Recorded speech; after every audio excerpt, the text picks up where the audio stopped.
Another day, another basketball stories na naman ang pagkikwentuhan natin.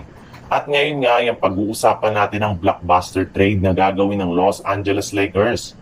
Pag-uusapan na rin natin ngayon dito sa ating panibagong video ang balitang latest update sa pagkuha ng Golden State Warriors ng bagong sentro.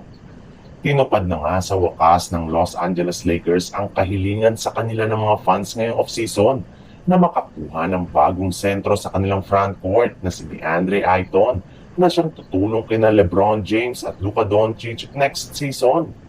Kaya dahil nga sa nangyari nito, ay marami na nga sa mga Lakers fans ang sobrang na-excite kung ano ang kalalabasan ng kanilang bagong lineup.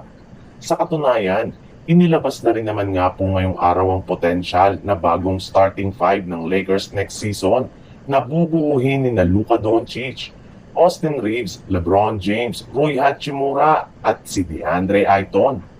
May ilang mga fans na nga ang nag-assume at nagsabi na sigurado nga daw po na meron daw talaga itong ipapalag next year laban sa ibang malalakas na kupunan sa Western Conference. Pero paalala lang nga ng mga NBA analyst, nasa umpisa pa lang nga tayo ng free agency at marami pang pwedeng mangyari sa lineup ng Lakers.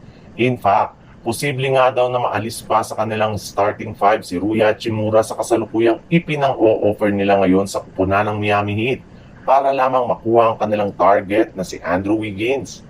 Sa ibang balita naman, simula na mag-umpisa ang free agency ay wala pa rin namang nagagawa ang Golden State Warriors para lamang mapalakas ang kanilang lineup. Pero ibinulgar na rin naman nga ng isang NBA insider.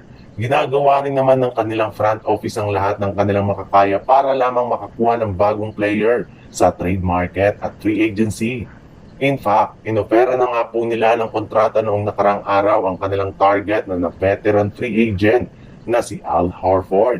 Ang problema lang, 2 araw na nga ang nakakalipas mula nang bigyan nila ito ng contract ay hindi pa nga niya ito kinukuha o pinipirma hanggang ngayon. Unang pagkakataon sa history ng liga ay pinag-iisipan pa nga ng isang NBA player kung sasali siya o hindi sa isang katulad na kupunan ng Golden State Warriors.